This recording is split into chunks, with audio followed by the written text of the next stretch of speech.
The bit I think you need to work on a bit more is the heritage bit. How do you assess that?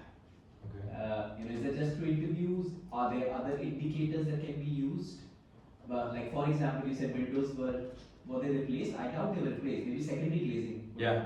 Okay. So I think those kinds. So you need to say that secondary glazing is different from replacing windows. Okay. Because I was surprised it's heritage and you said that windows were replaced. So I think it's worth thinking about the heritage bit. If there's one concern I would have here is I'm fully confident about all the environmental stuff that we're doing.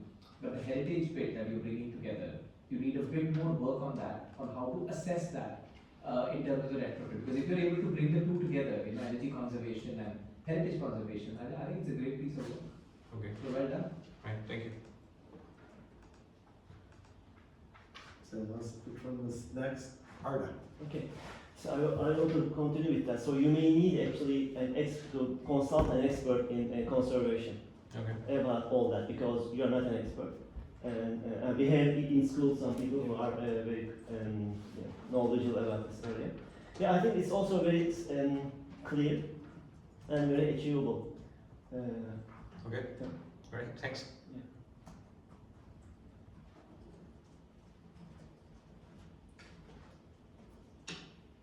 David. Yeah, so far so excellent, really. We believe it. Your commitment and your thoroughness of approach has been fantastic, actually, and very nicely presented as well, actually. Just nothing much to add apart from pointing you in the direction of the National Trust. You know them? Yeah. Okay, so they own hundreds of listed stone buildings all over the country, and they have a green agenda, and they also have a great desire to save money. So they're very much in the business of retrofitting to make their buildings more energy efficient, but in a very respectful and careful way, because they're dealing with heritage assets. So they should have lots and lots of very interesting research reports for you to mine and refer to. And they're quite detailed very often. They'll look at a specific problem and show you the different solutions that they've come up with to deal with those issues. Nice. So it'd be very good literature review material, I think. Yeah, I will look through it. Thanks.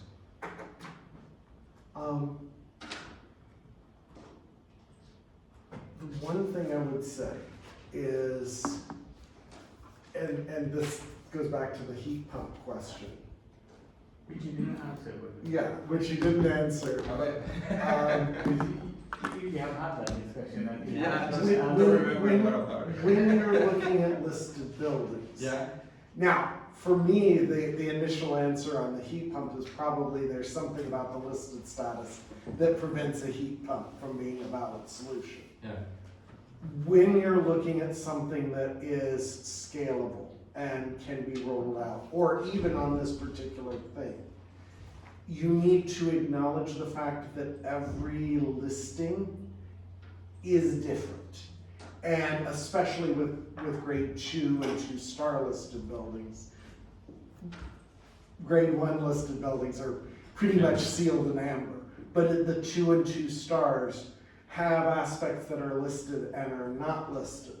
So when you're talking about this particular building, it's going to be very important for you to delineate exactly what is listed and what isn't and how that's constraining your project. But then in your for further application part, and you've got to then, and this is not a full piece because that would be a PhD or even beyond that, but you need to acknowledge somehow that these are some general recommendations, but may or may not be valid due to certain sorts of listed statuses. And I think one of the things though that you can do that could be there's often with listed buildings, there's often sort of there's kind of this core bit of what is typically listed. Yeah. So, you can address some of those things and sort of steer away from the fact that particular beam was sat on by a particular king in the 15th century while he watched his court play. I have no idea. But, you know, some parts of buildings get listed for very peculiar reasons. And so you've got to just acknowledge that fact. So whatever you're doing, keep it centered around things that are typical conditions. I think that would probably be one of my big suggestions, because listed status, you know, like I said, the first thought would be, well, why don't you do a heat pump? Well, probably something about the listing makes that Yeah. Do impossible. you want me to remind you? Yeah, please. One from memory, you know, we had a meeting with the stakeholders, you know, and they had explored that option, and basically, one was that the listed wasn't allowed them from memory. Secondly, that the building is so inefficient that there is not a single size would meet the demand. You know, I mean, you saw the temperatures. You know, I there's live, nothing in the States in it, so there's not, you would have been not. I lived in a house that had a heat pump, not in the UK, and the house had no insulation.